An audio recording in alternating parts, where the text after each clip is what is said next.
Hello friends, मैं मनदीप स्वागत करती हूँ आप सभी का अपने चैनल पर। फ्रेंड्स, आज की इस वीडियो में 34 साइज़ का बैक नेक डिज़ाइन आपके साथ शेयर करूंगी। तो ये मैन फैब्रिक है और ये अस्तर का कपड़ा है।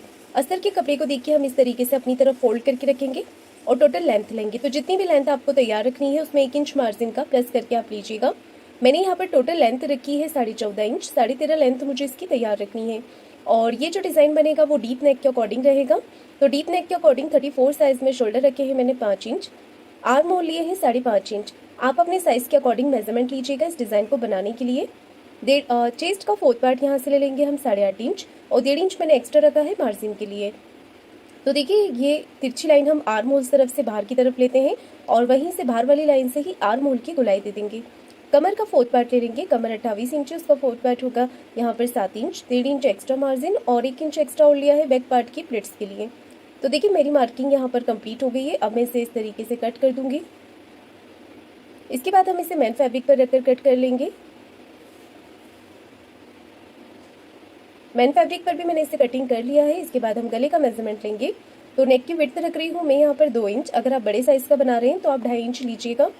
और गले की लंबाई ले रही हूँ मैं 10.5 इंच। यहाँ से हम लेंगे 3 इंच। तो गले की लंबाई और चौड़ाई आप अपने अकॉर्डिंग भी रख सकते हैं। यहाँ पर हम इस तरीके से मार्किंग कर लेंगे गले के लिए और यहाँ पर हम ड्रॉ कर लेंगे पॉट शेप। तो इस तरीके से देखिए हमें यहाँ पर पॉट शेप बना लेना है। मटका शेप बनाने के बाद हम इसे कटिंग कर देंगे। तो बहुत ही सिंपल और इजी नेक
अस्तर का कपड़ा है। अस्तर के कपड़े को हम अपनी तरफ फोल्ड करके रखेंगे और जितनी भी लेंथ आपको तैयार रखनी है उसमें 1 इंच मार्जिन का प्लस करके लीजिएगा। मैंने यहाँ पर टोटल लेंथ रखी है 14.5 इंच, 13.5 लेंथ मुझे इसकी तैयार रखनी है। और ये जो डिज़ाइन बनेगा वो बोट नेक के अकॉर्डिंग रहेगा, तो बोट नेक के according shoulder and arm hole रखने हमें 7 इंच, 7 इंच रखने हैं शोल्डर और आर्म होल। इस तरीके से मेजरमेंट ले लेंगे। अब हमें चेस्ट का 4th पार्ट ले लेना है, तो मैं यहाँ पर 34 साइज़ का ब्लाउज बना रही हूँ। 34 साइज़ के अकॉर्डिंग शोल्डर यहाँ पर चेस्ट का 4th पार्ट ले लेना है 8.5 इंच और 1.5 इंच एक्स्ट्रा रखा है मार्जिन का।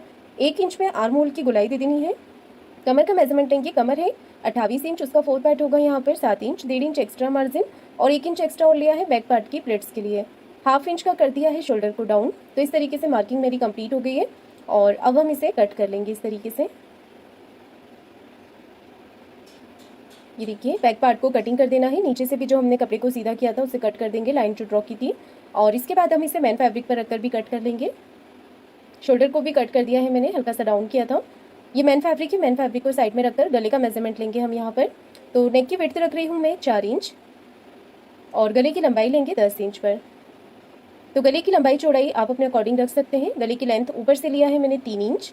ये देखिए 3 इंच पर एक छोटा नेक ड्रॉ करेंगे और गले की टोटल लेंथ लेंगे 10 इंच पर। आप बढ़ाकर भी ले सकते हैं। नीचे से नेक विड्थ आप अपने अकॉर्डिंग लीजिएगा। मैंने यहाँ पर 4.5 इंच लिया है क्योंकि मैं इसे थोड़ा ब्रॉड रख रही हूँ। अगर आप कम रखना चाहें तो 4 इंच भी ले सकते हैं या फिर इससे ज़्यादा भी आप ब्रॉड रख सकते हैं। तो यहाँ पर हम ये वाला शेप ड्रॉ कर लेंगे। तो बोट नेक में ये वाला डिज़ाइन जो है वो बहुत ही ज़्यादा चलता है और पहनने पे इसका लुक बहुत ही अच्छा आता है। ये देखिए इस तरीके से। तो इस तरीके के ब्लाउज में अगर आप फ्रंट पार्ट भी बनाना चाहते हैं तो मैं आपको डिस्क्रिप्शन बॉक्स में एक लिंक दे रही हूँ चार्ट की, और इस तरीके के पैटर्न को आपको फ्रंट पार्ट कैसे बना सकते हैं तो वो वीडियो आप ज़रूर देख लीजिएगा। वो वीडियो मैंने 4 टेक्स्ट पर बनाया हुआ है। तो यहाँ पर देखिए अब मैंने पेपर पेस्टिंग लिया है और इसे डबल फोल्ड करके आपको रख लेना है इस तरीके से। यहाँ पर हम मार्किंग कर लेंगे गले के अकॉर्डिंग। ये देखिए गले के अकॉर्डिंग हम इस तरीके से मार्किंग कर लेंगे, साइड से 1 इंच एक्स्ट्रा लेकर इस तरीके से। अब देखिए पिन लगाने के बाद हम इसे कटिंग कर लेंगे।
अस्तर का कपड़ा है। अस्तर के कपड़े को हम अपनी तरफ फोल्ड करके रखेंगे इस तरीके से, और टोटल लेंथ हमें यहाँ पर ले लेनी है। तो जितनी भी लेंथ आपको तैयार रखनी है उसमें 1 इंच मार्जिन का प्लस करके आप लीजिएगा। मैंने यहाँ पर टोटल लेंथ रखी है 14 इंच, 13 इंच लेंथ मुझे इसकी तैयार रखनी है। और डीप नेक के अकॉर्डिंग शोल्डर रखने हैं 5 इंच, आर्म होल लेने हैं 5.25 इंच। इस डिज़ाइन को बनाने के लिए आप अपने साइज़ के अकॉर्डिंग मेजरमेंट लीजिएगा। आर्म होल की लाइन ड्रॉ कर ली है। चेस्ट का 4th पार्ट ले लेंगे 8 इंच, और 1.5 इंच एक्स्ट्रा रखा है मार्जिन के लिए। यहाँ पर मैंने चेस्ट की लाइन ड्रॉ कर ली है, और 1/2 इंच इस तरीके से आर्म होल तरफ से बाहर की तरफ करते हुए तिरछी लाइन ड्रॉ करेंगे, और बाहर वाली लाइन से ही आर्म होल की गोलाई देंगे। कमर है 26 इंच, उसका 4th पार्ट होगा 6.5 इंच, 1.5 इंच एक्स्ट्रा मार्जिन, और 1 इंच एक्स्ट्रा और लिया है बैक पार्ट की प्लेट्स के लिए। तो देखिए मेरी मार्किंग यहाँ पर कंप्लीट हो गई है। अब हमने इसे कट कर देना है इस तरीके से। इसके बाद हम इसे मेन फैब्रिक पर रखकर भी कट कर लेंगे। अब गले का मेजरमेंट लेंगे। तो नेक की विड्थ रखी है 2 इंच, गले की टोटल लेंथ ली है मैंने यहाँ पर 11.5 इंच। इसके ऊपर हमारी डिज़ाइन भी आएगी। नीचे से नेक विड्थ ली है 3 इंच। तो गले की जो लंबाई चौड़ाई है वो आप अपने अकॉर्डिंग कर सकते हैं। अब हमें यहाँ पर पॉट शेप ड्रॉ कर लेना है इस तरीके से, ये देखिए। इसके बाद हल्का सा शेप हम यहाँ पर ड्रॉ करेंगे ऊपर की तरफ डिज़ाइन बनाने के लिए। यहाँ पर शेप देने के बाद अब हम इसे कट कर देंगे इस तरीके से, और इसमें अच्छी फिनिशिंग के लिए हम यूज़ करेंगे पेपर पेस्टिंग का। तो इसके बाद आपको पेपर पेस्टिंग ले लेनी है और डबल फोल्ड करके रखना है इसे। इसके बाद देखिए हम इसे इसके ऊपर रख लेंगे बंद भाग की तरफ से, और गले के यहाँ से इसे ड्रॉ कर लेंगे। साइड से 1 इंच एक्स्ट्रा लेते हुए मार्क कर लेना है और इसे कटिंग कर देना है। तो इस तरीके से अब हम साइड से इसे कट कर देंगे। इसके बाद मैंने अस्तर का एक और एक्स्ट्रा फैब्रिक लिया है, जिसके लिए हम यहाँ पर जो बीच का डिज़ाइन है उसे ड्रॉ करेंगे, और साइड से 1 इंच बढ़ाकर इसे कट कर देंगे। तो ये पैटर्न हमारा सेंटर में आएगा, और इसके लिए मैंने मेन फैब्रिक भी कट करके रख लिया है। तो इन्हें अभी हम साइड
फैब्रिक है और ये अस्तर का कपड़ा है। अस्तर के कपड़े को मैंने इस तरीके से अपनी तरफ फोल्ड करके रखा है और एक लाइन ड्रॉ करके हम कपड़े को नीचे से सीधा कर लेंगे। आपको जितनी भी लेंथ तैयार रखनी है अपने ब्लाउज़ की, उसमें 1 इंच मार्जिन का प्लस करके लीजिएगा और आप अपने साइज़ के अकॉर्डिंग मेजरमेंट लीजिएगा। तो मैं 36 साइज़ का यहाँ पर डीप नेक ब्लाउज़ बना रही हूँ, तो उसी के अकॉर्डिंग मैं शोल्डर लूँगी 5.5 इंच। यहाँ से भी एक मार्किंग 5.5 इंच पर करेंगे और आर्म होल्स लेंगे हम 6.25 इंच। इस तरीके से मार्किंग करने के बाद हम चेस्ट का 4th पार्ट ले लेंगे 9 इंच और 1.5 इंच हम एक्स्ट्रा रखेंगे मार्जिन के लिए। मार्जिन अगर आप चाहें तो अपने ब्लाउज़ में 2 इंच तक ले सकते हैं। 1/2 इंच हम बाहर की तरफ इस तरीके से करते हुए तिरछी लाइन यहाँ पर ड्रॉ करेंगे और बाहर वाली लाइन से ही हम आर्म होल की गोलाई भी देंगे। कमर है 30 इंच, उसका 4th पार्ट होगा 7.5 इंच, 1.5 इंच एक्स्ट्रा मार्जिन और 1 इंच हम एक्स्ट्रा और लेंगे बैक पार्ट की प्लेट्स के लिए। तो देखिए मैंने यहाँ पर मार्किंग कंप्लीट कर ली है, आर्म होल की गोलाई भी दे दी है। अब हमने इसे कट कर लेना है। बैक पार्ट को हम इस तरीके से यहाँ पर कट कर लेंगे और इसके बाद इसे मेन फैब्रिक पर रखकर भी कट कर लेंगे। तो बहुत ही सिंपल और इजी नेक डिज़ाइन है ये। आप बहुत ही आसान तरीके से कम समय में इस नेक डिज़ाइन को तैयार कर सकते हैं। नीचे से भी जो मैंने लाइन ड्रॉ करी थी कपड़े को सीधा करने के लिए, उसे भी मैंने कट कर लिया है। इसके बाद नेक की विड्थ रखनी है हमें 2.5 इंच और गले की लंबाई आप अपने अकॉर्डिंग लीजिएगा। मैंने इसकी लंबाई 11 इंच रखी है और नीचे से नेक विड्थ रखी है मैंने 3.5 इंच। तो गले की जो लंबाई और चौड़ाई है वो आप अपने हिसाब से कम या ज़्यादा कर सकते हैं। इसके बाद हम यहाँ पर नेक को शेप देंगे। तो इस तरीके से आपको हल्के हाथों से यहाँ पर नेक का शेप ड्रॉ करना है और इसके बाद पिन लगाने के बाद इसे कट कर लेंगे। ये देखिए गले को मैंने कट कर लिया है। अब हम यहाँ पर अच्छी फिनिशिंग के लिए पेपर पेस्टिंग का यूज़ करेंगे। तो यहाँ पर नेक को बराबर करते हुए पेपर पेस्टिंग को डबल फोल्ड करके आपको लेना है और इसे इस तरीके से इसके ऊपर सेट कर देना है। इसके बाद हम पेपर पेस्टिंग के अकॉर्डिंग मार्किंग कर लेंगे गले की। अच्छे से बराबर करके हम यहाँ पर इसे रख लेंगे और चॉक से या पेन से आप इसकी मार्किंग कर लें। ये देखिए इस तरीके से साइड से आप 1 इंच एक्स्ट्रा लेते हुए इस तरीके से मार्किंग कीजिएगा।